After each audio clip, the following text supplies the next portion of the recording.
I'd like to call this meeting of the Lammersville Unified School District Board of Trustees to order at 7:02. Please rise for the Pledge of Allegiance. Pledge allegiance to the flag of the United States of America and to the republic for which it stands, one nation, under God, indivisible, with liberty and justice for all.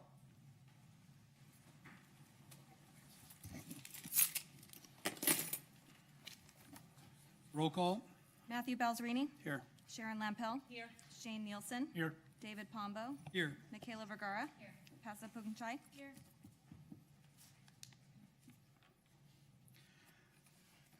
Approval and/or corrections to the agenda. There are none. I move we approve the agenda. Second. All in favor? Aye. Opposed? Motion carries. Seeing that there are no cards for public comment, and we will move on to item 6, consent items for consideration.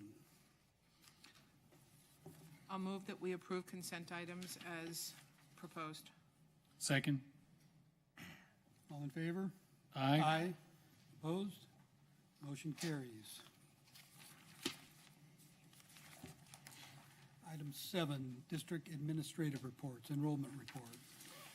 So first and foremost, I'd like to thank the site admin, our teachers, our district team, our staff for a tremendous start to our school year.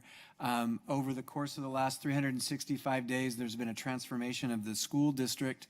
I'm proud to announce the new enrollment numbers of our total number of students at 3,523 kids.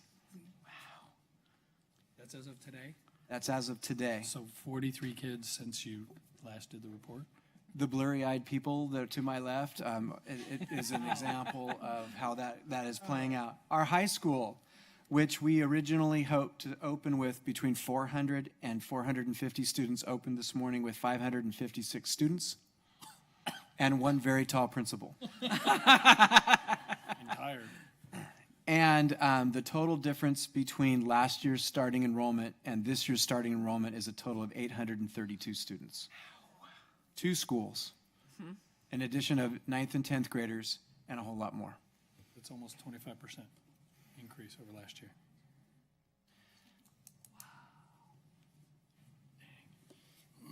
That's the enrollment report.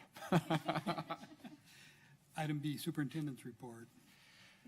So we have 4 different presentations tonight on varying levels. What I'd like to do is Alvina is going to present 2 pieces of information. One is an overview on the one-time startup costs at the high school, and also an explanation of a shift in our transportation plan.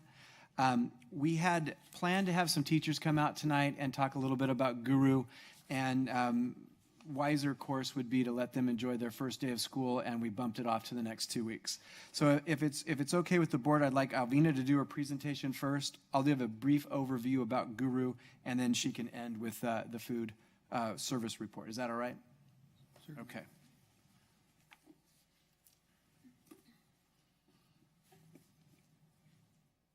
Good evening. I know that you have seen some of the information that I'm going to be presenting to you before. I wanted to start with how several of us had began meeting every week. We had Ben Faubert, Don Fontenot, Dr. Kirk Nicholas, Dr. Gill, and me meeting about what were we going to be needing for the high school when we opened.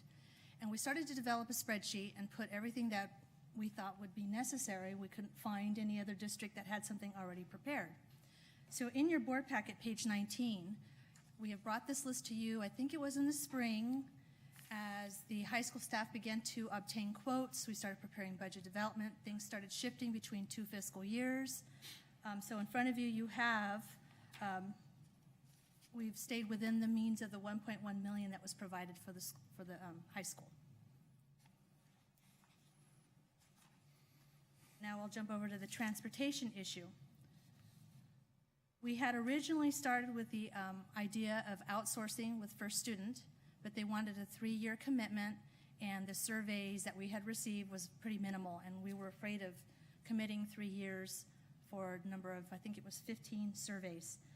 So then we decided to go with option 2. You know the bus.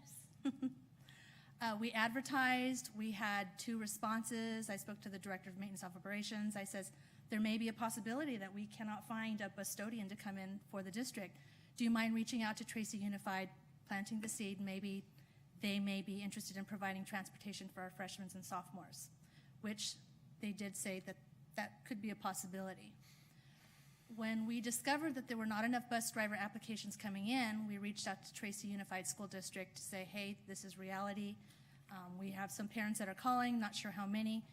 Would you be willing to provide transportation? So they said, okay. They said that they would provide the transportation at least up through December. Could possibly beyond that, but they kind of wanted to see what was going on with their staffing before they committed to anything. And then today, I contacted Tracy Unified, and there were 9 riders on that bus the first day of school. Now, granted, it's the first day. We may have more, parents that choose this option. And then the grades 11 and 12 dropped considerably as well, 122 riders. So they're looking at 2 or 3 buses when they were used to sending out 6 or 7. Now, I looked at the application pool for the bus driver. It is up to 6. I haven't had a chance to look at them in detail. We will. But right now, at least with Tracy providing that transportation for us, we can at least have a little breathing room till we can determine what our true needs are as far as parents inquiring on transportation needs. But I was thinking maybe 12. 9 came in today, so it was right around the area that I thought would be interested. And in front of you, you have a list of the 3 options and the cost of the 3 options. We knew the first one was quite pricey, so we decided to try to do some estimates of doing it ourselves. And it's still a little bit higher, considering because we'd only have 1 bus driver. We also worried with just 1 bus driver if that person was out. Yes, our Director of Maintenance could step in, but if the bus needed to be inspected or it needed a repair, who could we call at a last minute if something should happen? So option 3 really kind of was the best option at this time, and so we'll kind of go from here. Alvina, how many stops are there? There's 2 for the 910. Cuesta, because it has most of those homes that are outside the 2-mile range, and then Lammersville School District, of course. Any other questions? And the cost of this is coming from the general fund? Well, what happens is we had received an apportionment through the LCFF funding, so it's really close to the amount of funding that rolled into the LCFF. I think we were getting 34,000. So actually, it's a wash from what we were getting. Very good, thank you. So, you said there were 9 riders today? Today. Okay, so So I check with Tracy Unified daily. Any more, when we get parents who call, we send them over. As far as the pricing, we cut the price and, we negotiated with Tracy to cut it in half since the distance wasn't as far. Seemed reasonable. Of course, parents can still apply for the free and reduced transportation. So, it's kind of a sort of separate but connected issue is the question of transporting our teams, our high school teams. Yes, to we can their deal with events. first student, and we actually are working with the athletic department on getting destination addresses and going through that. So if we were not providing busing for regular pickup and drop off in the morning and afternoon, we would still be able to provide, though we have a plan to provide Yes, for the yes. teams to get to where they need to go. Yes, we do. The 9 students that rode the bus today, do we know where they came from? No, in fact, I asked that question when he gave me the 9. I responded quickly back, how many were from Cuesta, how many were from Lammersville? My gut's telling me there's maybe 2 or 3 from Cuesta, and the rest are coming from Lammersville, but he didn't respond back to me today. He usually responds very early in the morning. I'll probably get it in the morning. I'm going to guess that, because I'm just doing some quick math in my head, but the way I'm looking at these numbers, ridership's not going to just have to grow, but Exactly. explode to make this a worthwhile venture for Tracy. I mean, if I do my numbers correctly, they're going to have to get a couple of buses going to make this affordable at Yes. $90 per semester that they're charging our students without us having to eat. I'm Correct. guessing I we're think that's eating why the they remainder, didn't want to correct? commit to a full year, and I understand that. We're going to be eating an awful lot on that, so, well, at least unless, like I say, but even if ridership triples, we're still going to be footing more than half the bill for this, so, Definitely something I'll be keeping my eye on. me too. Yes. Is the $190.92 a day per bus, is that our cost period, or does it change if the ridership changes? This was the kind of after the fact, the ridership, it could possibly change next year, not the current year, but next year, depending on the numbers, depending on the riders. Correct. If they're driving the same number of miles, they have fewer riders, we would see an impact the following year, not the current year. This price is locked in for the next, For till this- December? For the 6 months, yes.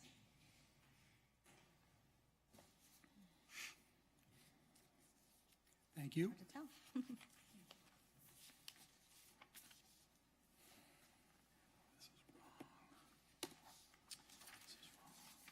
Okay, so any questions about the startup costs at the high school? They kind of blended together there. They just wanted to keep putting it out there and answering any questions. There was a process, meetings upon meetings. It was invented from scratch, so it started with brainstorming and ultimately led to lists. Lists led to numbers to vetting and debating, and then ultimately it ended up meeting the budget, which was 1.1. I did have one quick question, because on the weight room, there's a little asterisk next to the amount that was expended, or maybe, excuse me, next to where it says weight room, but nothing really explaining what that means. I think I had a note. I think Same thing was- with ASB. I was making every effort that I could, if it was attached to the building, to try to charge it to construction, but let me see if that's, There's one next to weight room and one next where it says ASB, so I'm just curious if it meant anything.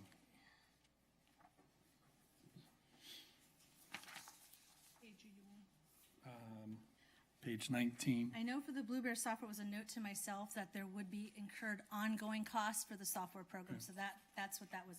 The initial price was the 10,000, but it's not that price every year. Sure. But, let's see, you said for the, And then one page above under weight room. So I'm just curious if are you anticipating an extra ongoing cost there or something like that? no, it was a costlier item. Okay, well, and that much I got, so, okay, that was it, thanks. And what's the plan for these kinds of items for the next phase of construction? That's something that we are currently doing now, and also we discussed the equipment for the furniture coming in the next swing. So that is actually an ongoing discussion. Okay.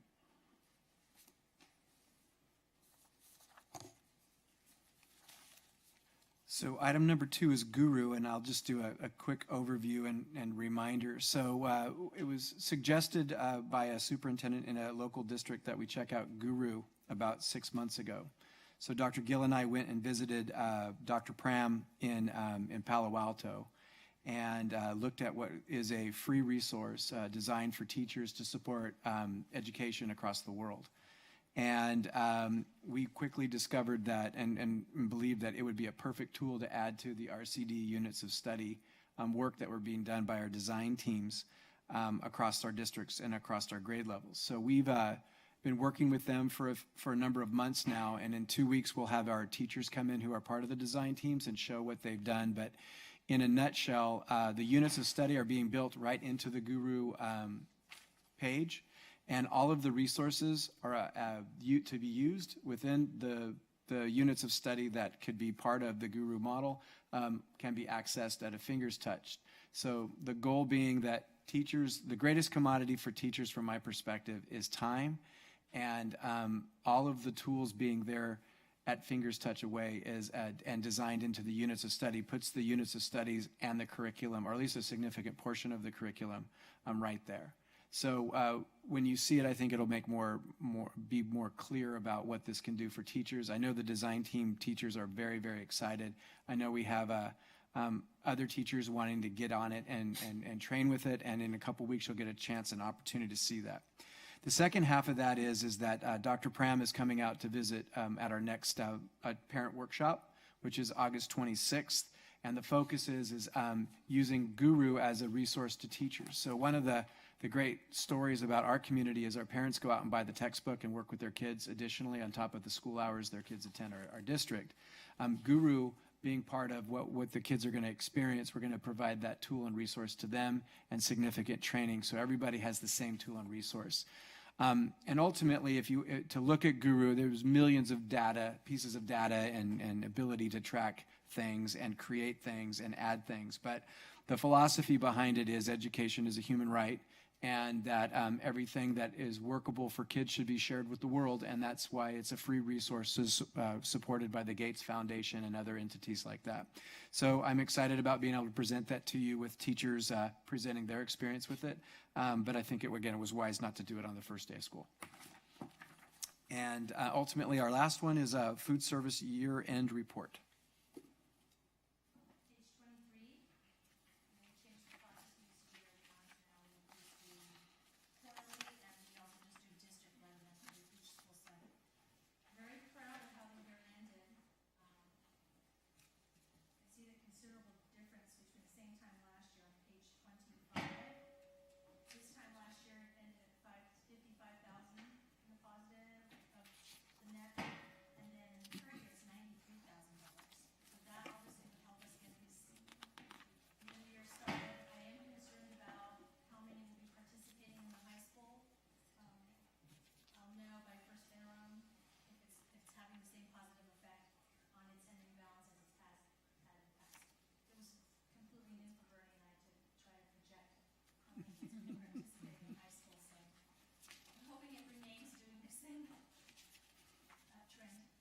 I'd like to commend you and Bernie. I mean, we were looking at much different numbers, not too long ago, so good job turning this whole thing around. Do we specifically have a plan for when we see, I mean, if we end the year like this again next year, what do we use these funds for? I'm sure we could expand on the program, offer additional, I did want to mention, she has to do an analysis of how much we charge per meal, but it's very difficult the first year to decide that because we haven't had the high school. She did mention she was also starting the high school lunch at $3 a meal. We've always been to 25 cents above Tracy for the elementary, so she was going to start at that, and then we'd have to analyze it to see if we need to make adjustments.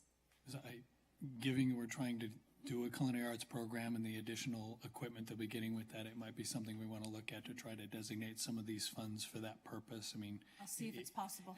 If we could, I mean, to stay within that program, I think would be a benefit to everybody, Right. and then Well, we can explain that to also parents. have Lammersville Elementary that has aging equipment. Yes. And those materials could also be used for that as well.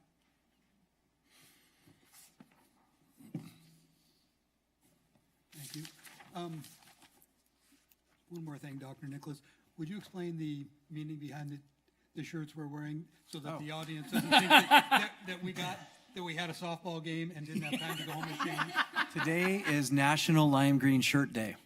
And no, it's if you look at the picture up on the board, one of the things that's starting to happen is as the district grows, suddenly you fill the room full. Those are about 90% of the folks in there are teachers. So when you take every one of those individuals in there and add 24 or 32 kids, that gives you a sense of how big the district has gotten. Our Professional Learning Community Committee, which is made up of teachers, site administrators, and district administrators, are kind of a problem-solving entity in the district, thought, you know what, let's start off the school year and let's get everybody a T-shirt, but let's have the T-shirt have a message. And the message in this T-shirt is up. The U standing for unified. We're a unified district of K-12 educators and people who work for kids, K-12.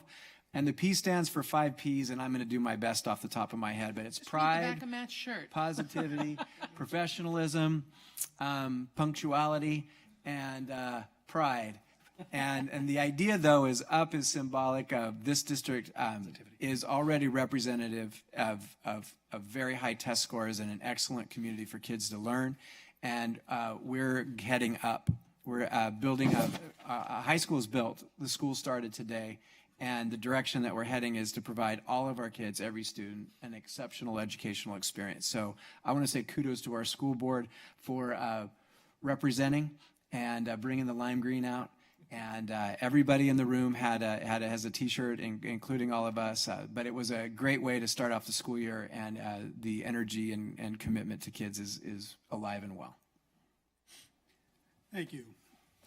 Moving on to item 8, governing board reports. I guess I'll start because I attended a few of the events in the last week building up to the school, including this one. If you had the picture there, there's a little white blob in front of Ben behind his left shoulder, and that's my forehead. I specifically ducked behind Ben, which was my usual practice when he used to sit up here. I attended the new staff luncheon, or breakfast, and the new staff luncheon, and the meeting here, and part of that was for me to get to experience the excitement that was at all of those meetings, at the new staff, to see the energy and feel the enthusiasm of the new teachers, the new staff members at all the school sites coming together to try to be part of one district as we continue to grow and build what we all know is going to be a fantastic K-12 district. And it was an absolute pleasure to attend all those events. They were very well handled, very well put together. And the only sad part for me was that I couldn't stay for the whole thing, because I would have loved to have watched that professional development. So kudos to everybody for the work coming into building these schools. I also had the opportunity today to visit, aside from my kids' campus, Altamont and Mountain House High School, just to take a quick tour. Thank you to the principal, for Mr. Faubert, for taking me across the high school to walk into the leadership classroom, the art classroom, see the music classroom, science classroom, English classroom, and to see the first thing you see when you walk in, everybody's computers up and ready, kids quiet and focused and learning how to do this stuff. It was so exciting. And then watching a passing period, and everyone made it by the end of the bell, which was pretty exciting to watch too. So it was, today for me was the culmination of something that several members of this board have been working on for years and years and years. And I was very excited to see it. And again, once again, kudos to all the staff for all the hard work for the last few years. Today, you got to see the benefits of that, and I thank you. Do you want to hear from Pasa about your first day of school? Might be a good time to do that. Yeah. Our first student.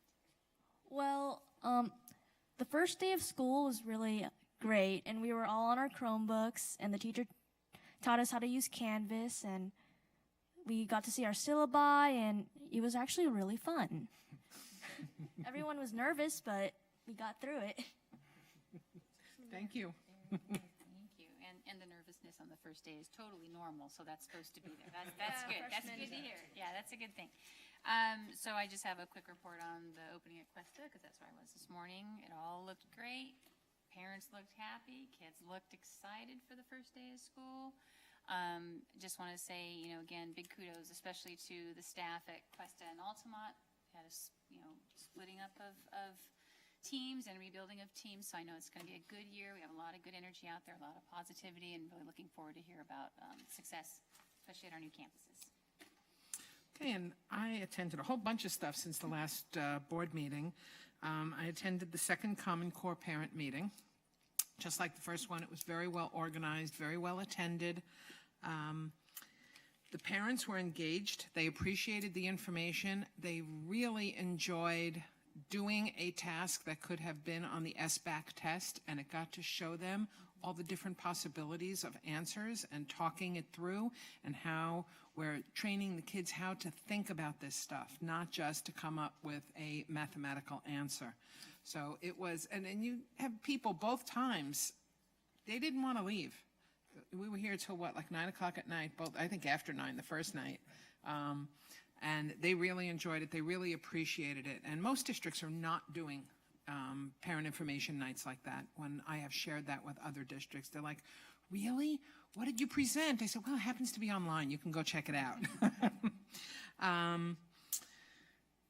I also went to the staff meeting on Monday. I had to leave a little bit earlier for work, so I'm not hiding behind Mr. Faubert. I had to leave before the picture was taken. But the excitement in the room, and just to have this project that we've been working on for so long, and there were people in it that were working for students, finally, was very exciting, very positive buzz amongst the teachers. It was really great to see. What I appreciated was I was talking to Mr. Nielsen. He said, I came to the staff breakfast 10 years ago, and where did all these people come from? Because there were, like 20 people 10 years ago? 2 tables yeah. to what you see here. Yeah. Yeah. So it was very exciting. I'm glad I was able to attend that for a little while. Then I went to the Altamont Back to School night.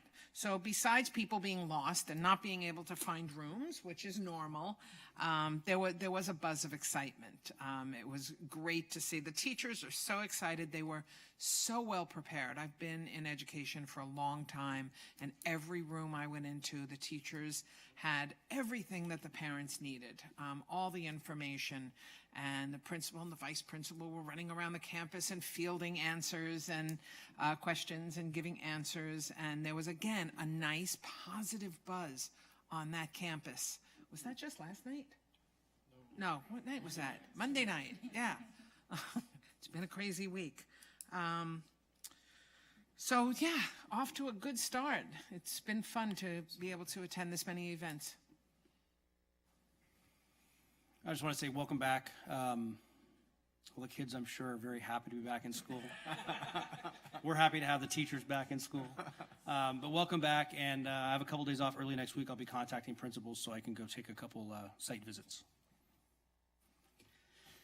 And I too attended the new employee luncheon and the welcome back breakfast.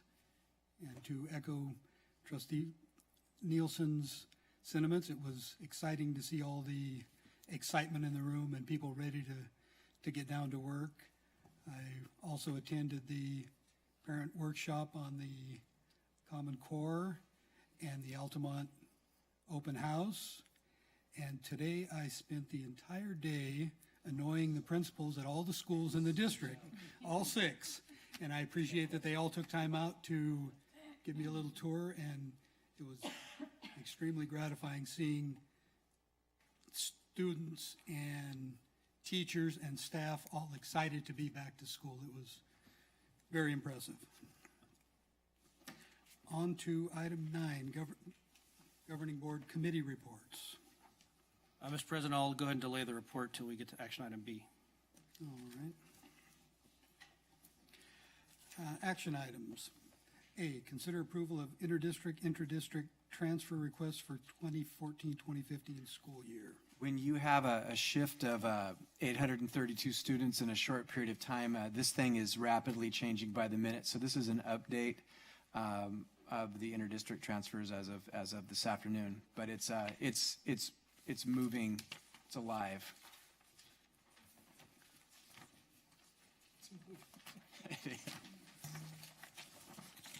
I move we approve the new intra-district transfer request for 14-15 school year. I will second.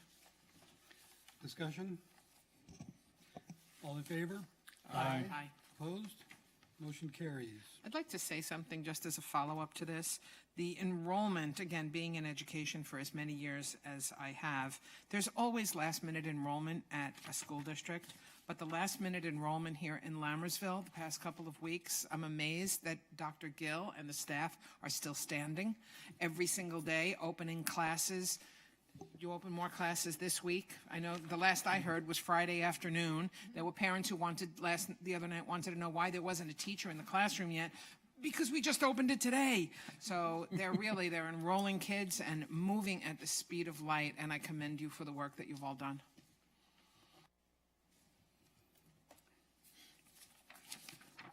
Item B, consider approval of second reading and adoption of the facilities use rental policy.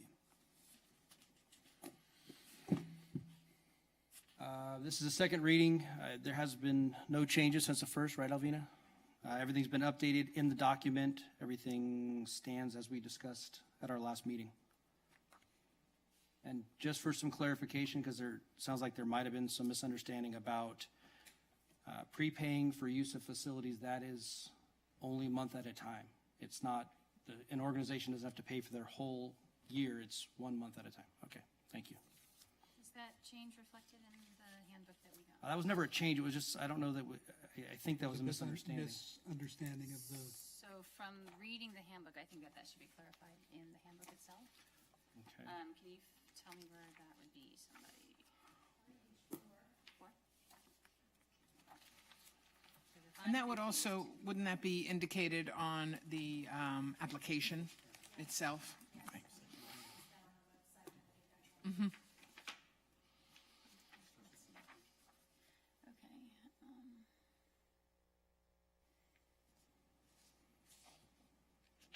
Where's language about payment? Right after the bold area, when states have been secured, who is responsible for submitting payment. I think we could probably just put in advance of rental date. 30 days in advance I of the think, rental day. and I would add, because when I read this, it was a little bit hazy, fuzzy, because when you say something like 30 days in advance of earliest rental date, well, but does that include all of my rental dates? Am I only reserving? And I think, we're either saying you're only reserving 30 days in advance at a time, which I don't think was the plan, or you can reserve month to month and pay month to month. One way or the other. If you reserve for 3 months, you can pay month to month and still work it out that way.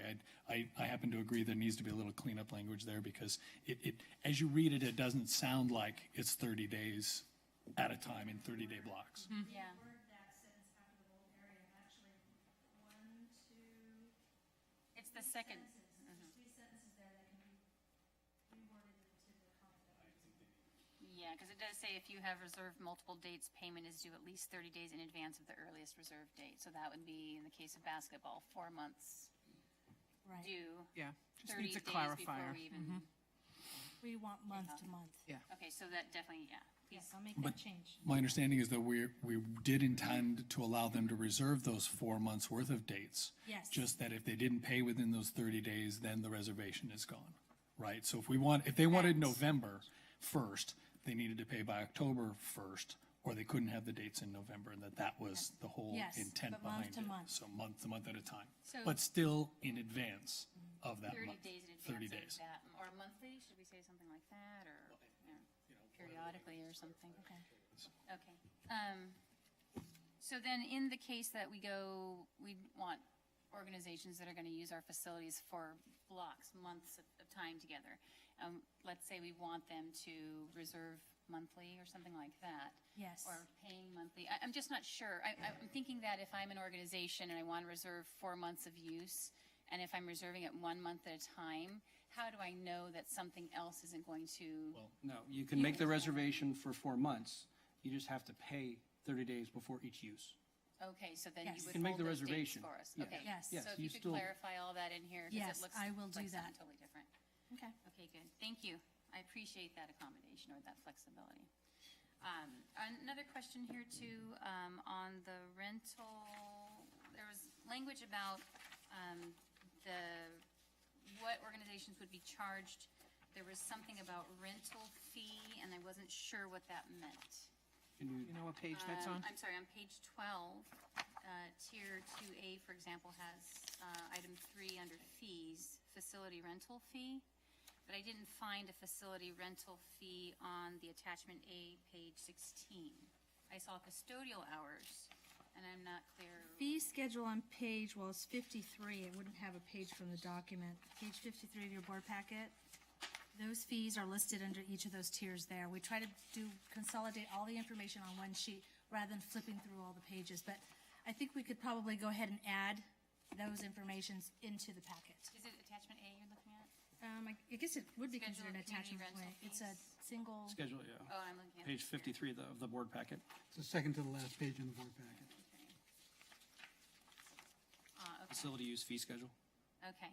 it should be called like attachment, you're correct, attachment, whatever we need to call it. Well, we I'll have make that these- change. Okay, we have these 2 items here. So just to clarify, I'm sure you'll get that, Yes. or, so it's clear, but just to clarify, we're not intending, we don't plan to charge custodial pay or custodial hours when we have custodians, at Correct. the facility already, as Until long it's- as the event ends 2 hours before the custodians. Correct. ending. And obviously, with the checkout, check-in process, the facilities they'll see how the facilities are when they receive the facilities, and if there's some major cleanup that needs to be done, then that will need to be We have a deposit charged. for that. so. Correct. Okay. If the facilities are not in the shape that they were received in. Okay, so then how do we handle, there's some changes or some adjustments that need to be made, Are we I think it's just clarifying language, if we could approve the concepts as tonight. amended? Yeah. Yes. 'Cause it sounds like those amendments are minor. We can approve as amended, and then Alvina can send out the final copy to all And the it board. was always the intent of the committee too, and was discussed at the committee meetings when we were there, when members of most of the sports organizations were there, we had talked about a 30-day at a time thing. So I think most of them understood that that was the intent So Sure. I think Just we're the okay, language needs to like you match said. the intent. Yeah. And I just, again, would like to thank everybody that was involved with this whole process. We've been working at this for quite some time, and a lot of meetings, a lot of sometimes heated discussion, but we got through it, and I'm very happy with the results, and I think this is everything I've been looking for, a fair, consistent policy that everyone can count on.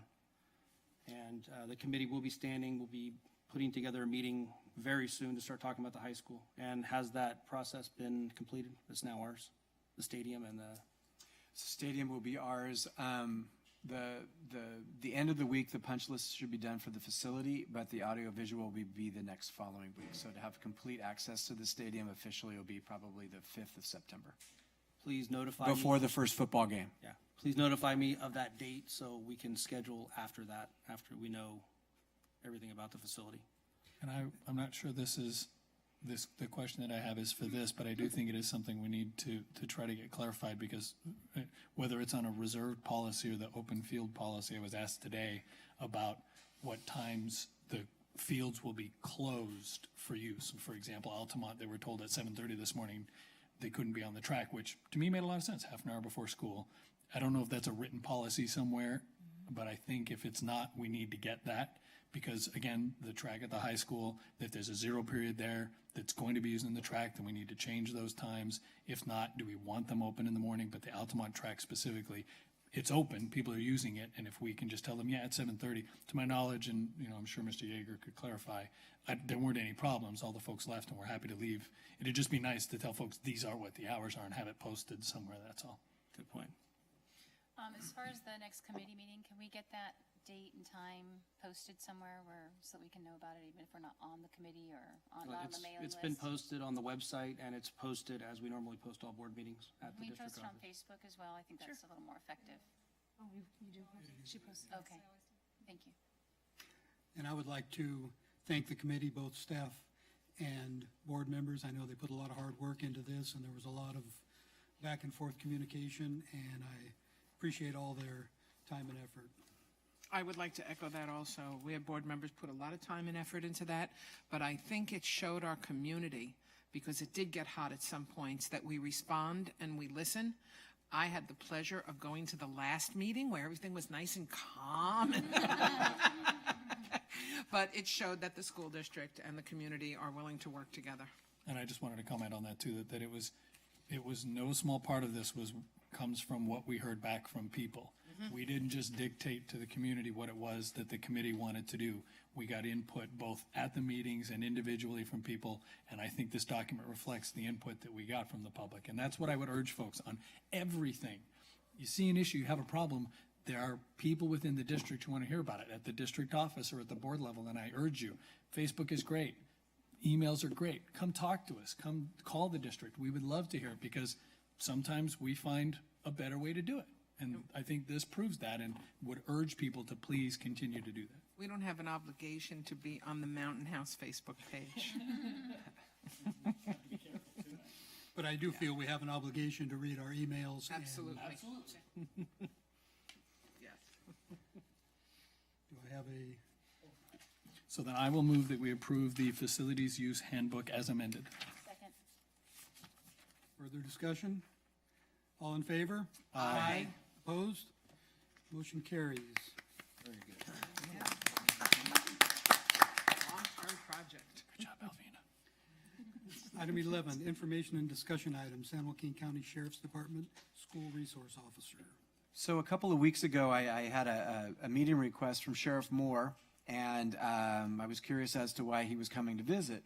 But he came with Officer Orozco, and they presented to me a very generous opportunity for the district that they would like to discuss. So I'm going to ask Officer Orozco to come forward, but the core of the conversation revolved around, would it be possible for a school resource officer to be a part of Lammersville Unified School District and be housed at Mountain House High School? And the Sheriff's Department would bear not only half of the base salary and the benefits, but also all the training and all the other amenities that come along with it. So it's one of those excellent and generous offers that come in our community, and I'd like to have Officer Roscoe speak to that as a discussion item for our board. Okay, thank you. I'm not sure how that meeting got started, but I was invited to that meeting also. Well, we're glad to have you. Yes, we met with the superintendent, and Sheriff Moore did offer a 50% cost sharing for the school resource officer. And I understand Mr. Balzerini may have some background in some law enforcement, so hopefully he can support, I think, the importance of having an SRO at the school grounds.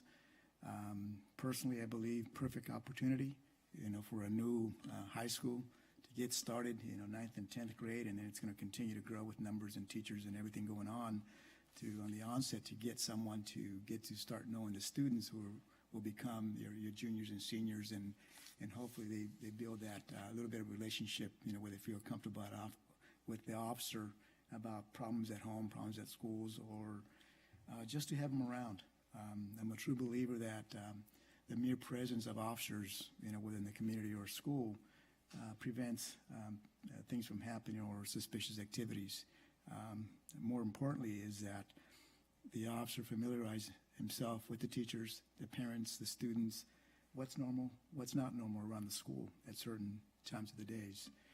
Special projects, early morning hours, late hours, I think through conversations and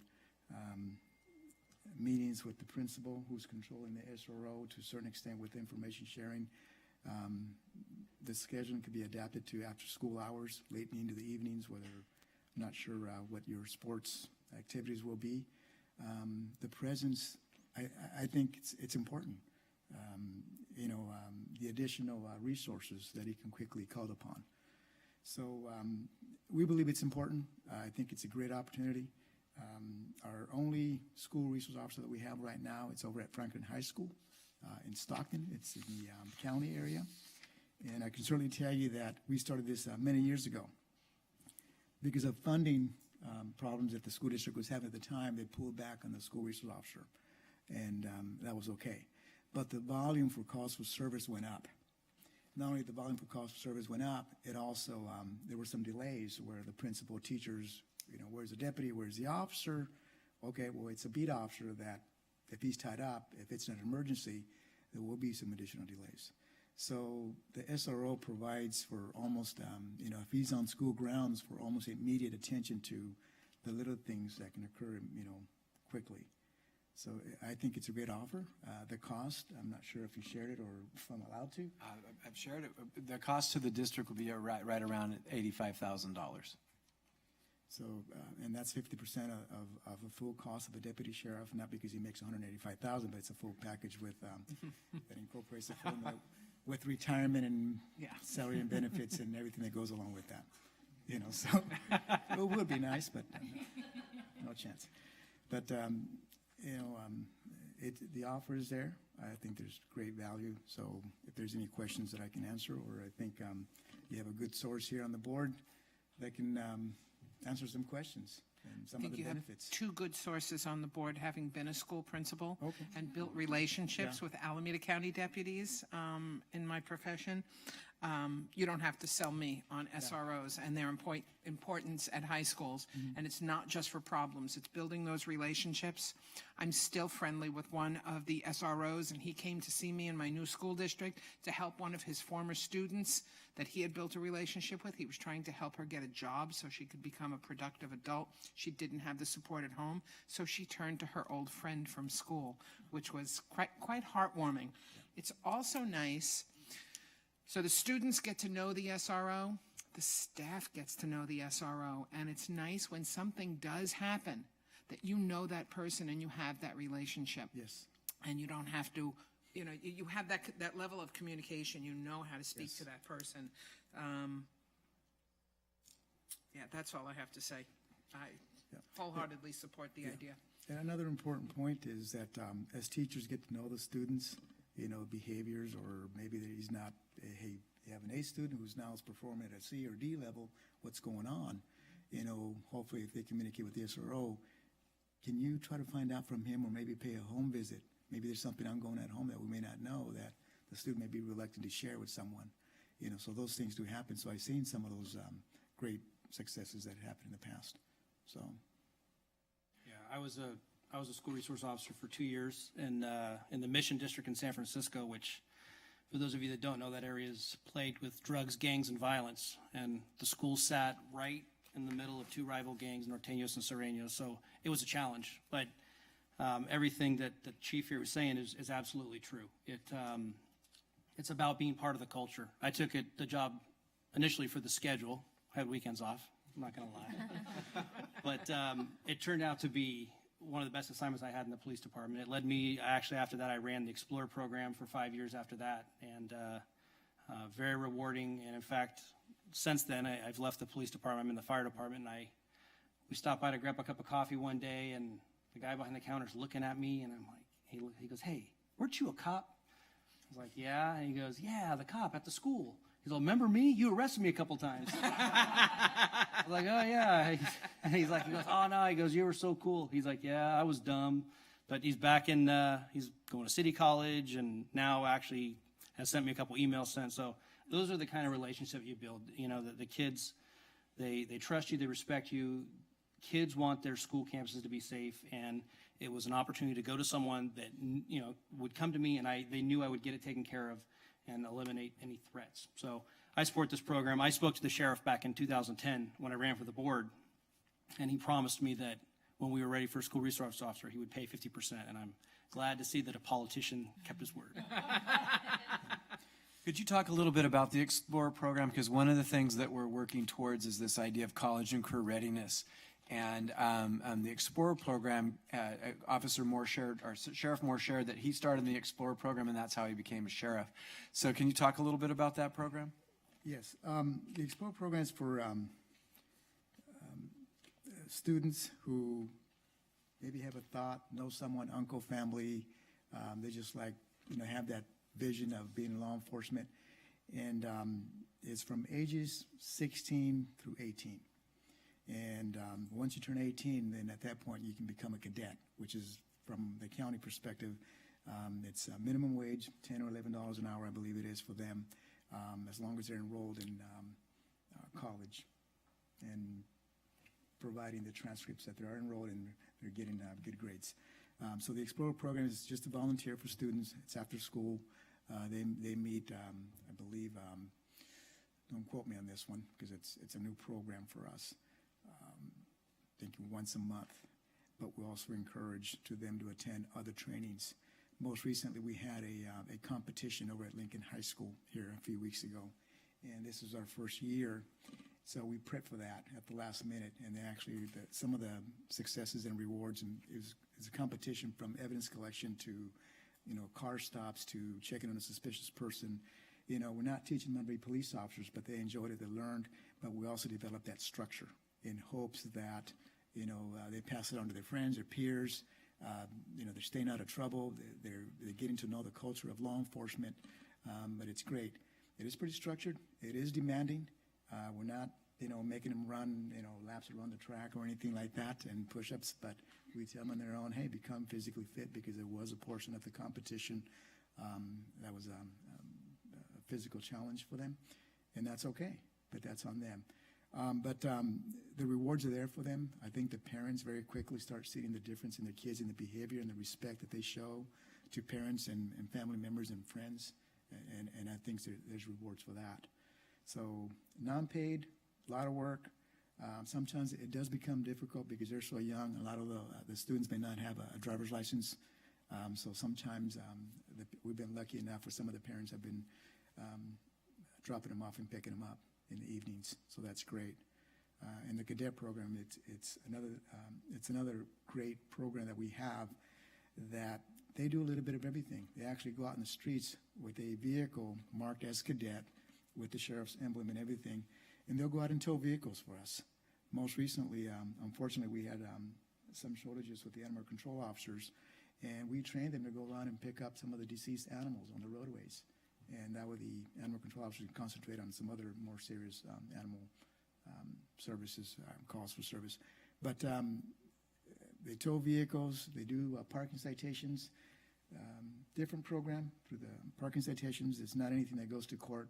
Basically, it's already a structured citation where they mark the X. You park in the handicap, park in the red zone, expired registration, things like that. So the cadet program is another great program. They work throughout the office in different areas. They can work in the records division. Some of them have worked in payroll, believe it or not. Some of them worked up in detectives to assist us in processing evidence under the supervision of a detective. We encourage that they go out on ride-alongs. You know, we do that also with the cadets with permission from the parents because they're juveniles. But we're trying to see if we can keep them on the right track. And I think it's working for us.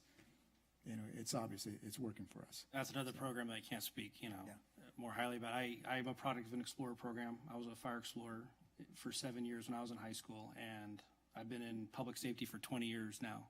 So it's, the one thing with an Explorer program, no matter if the youth that's in the program follows public safety or not, the program will give them life skills that they can apply towards any jobs. Being punctual, organization skills, all the skills that, that kids need for any sort of job. So I've watched some of these kids that I had in San Francisco that furthest thing from being police officers, but they've told me since then that it's helped them with whatever job they're doing now.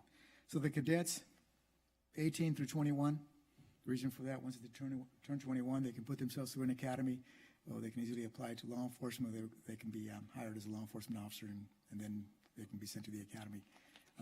Most recently, we do have, I think, 1 or 2 cadets that are going to be enrolled in the Delta Police Academy in Stockton. And what's good about that is that we create that avenue for them to enter the academy under the sheriff's control. They're being paid now to go as a trainee at the academy. It's not a deputy sheriff pay, but they're still our employees. They'll spend, whether it's 80% of the time in the academy, the other 20% they can spend helping us out in the department. So through HR, following all the rules and everything, we create an avenue to allow them to easily enter the academy. That's great. Yeah. That's great. So it's good. A couple questions real quick. As far as the hours of the SRO, is it a 4-10 or a 5-8 schedule? Typically, it's Monday through Friday, 8 to 5. They have to work a 40-hour week, but I think that's adaptable. And I think what happens in Franklin sometimes, there's constant communication between what the principal, how they want to adapt. If you want them there at 6 a.m., then more than likely, we may have to get off at 2 or 3 or 4, It's just depending on hours. what do you want them to work, a 10 plan, an 8 plan. For the most part, we would like them to work Monday through Friday, 8 to 5. But, that can be discussed and arranged through the principal. Just from my experience, I would prefer to see something like that because I know I was a product of a 4-10 schedule, and everything happened when I wasn't there. They knew, the bad kids knew the schedule, so. It's like We're always short SROs on Fridays. Yes, it's like you're there 50% of the time. that's great. Okay. And then this is based on a 1 year, this is based on a calendar year? Yes. So Well, during For us, it's probably going to be fiscal, July a 1st. 1 year. Yeah. So during summertime, what happens with the officer? Come back and work for us in the county. And If there's nothing going on at the schools, for the most part, it's shut down. So a lot of the times they go back, or if they need to prepare something for the next school year, maybe do an assessment plan for the school because there was something going on, there were some concerns, you can take some time to do that.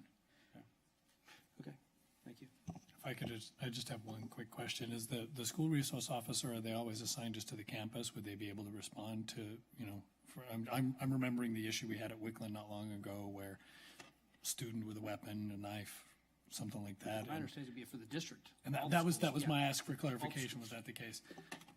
So when I spoke with Sheriff Moore, I asked a similar question, which is, okay, so something happens in the community, this would be a second sheriff officer that would be in the community, and he said, no, first and foremost, our school system will be supported. Now, if it's involving one of our students, yes. If it's involving no student and it's a huge emergency, yes.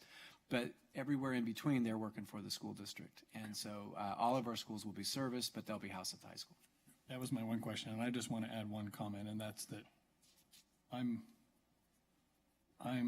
probably a vestige of an old time that I don't want to admit that this is necessary. That to me, the thought of a police officer on campus always meant that's a bad campus. That's just where I'm at, but I have to recognize and realize that that's just not the case. It's not.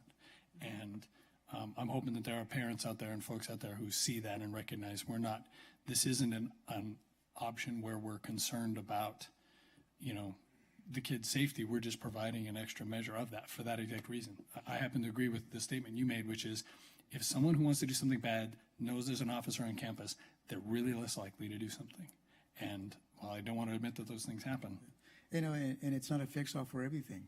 Things will happen, after hours, whether it's vandalism or somebody who, that doesn't belong in the area happens to wander onto the school grounds. The officer may be on the other side of the school or busy doing something else, and it happens. Those things do happen, but I truly believe that I've seen those cases when a police car pulls up in front of a school, not an SRO, and the parents, as they're coming up, and go, what's going on? What happened? Once they get to see that police car there, or the sheriff's car there, and see the officer, they know they belong there. And I think, there's something to be said about, feeling comfortable that at least the school grounds are safe where there's an officer close by. Yeah, in my experience, they're so used to it, depending on where the people, because everyone in Mountain House is new, depending on where they're coming from. Our schools had parking stalls painted sheriff, so they were used to it. And you saw the car outside, and you didn't think, oh, something's wrong. You drove up and you say, oh, cool, so and so's here.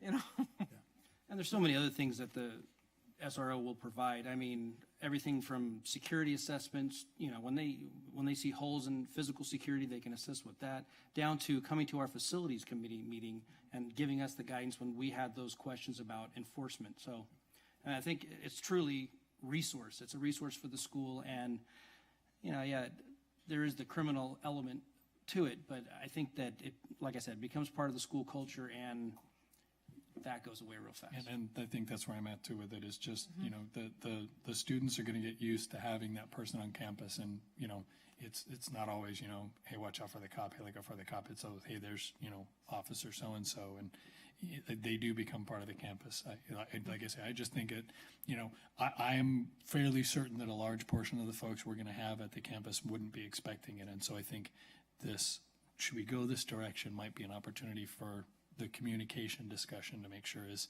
taking place with the community so that they know this is a direction we want to go, or at least are considering, so that we can hear from them too. But I agree. It's the outreach opportunities that they'll have at school, the opportunities to help. Like you say, if there's vandalism, at some point someone's going to recognize, I know who did that. I know exactly who did that. And there's not going to be any need for anything else other than that. I know who's responsible. Let's go get him. I know where he's at. And those are the kinds of things.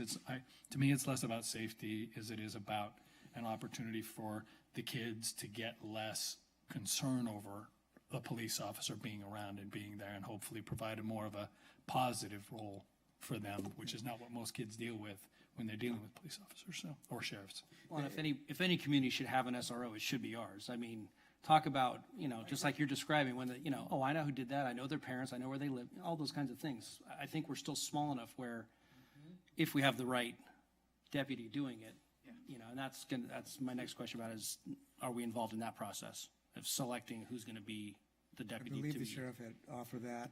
So we're going to be part of this, the district will be allowed to be part of the screening process and the hiring process. Very good.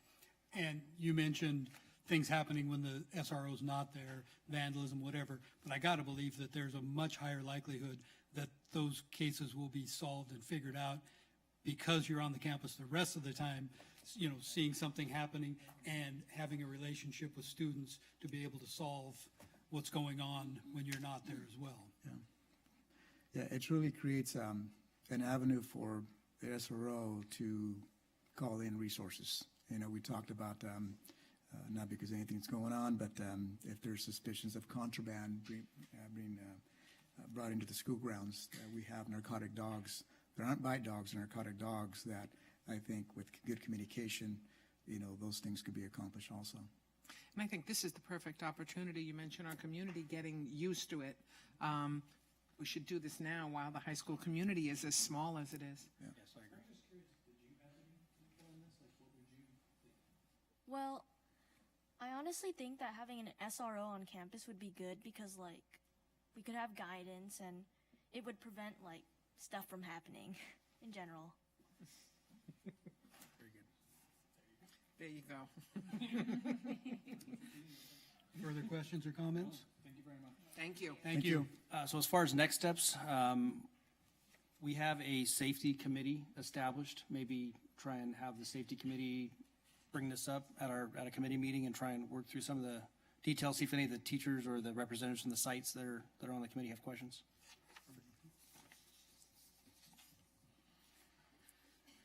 Item 12, calendar. Monday, September 1st is Labor Day holiday. The district facilities will be closed. And Wednesday, September 3rd is our next board meeting. So the holiday on Monday will give us all a chance to read our board packet.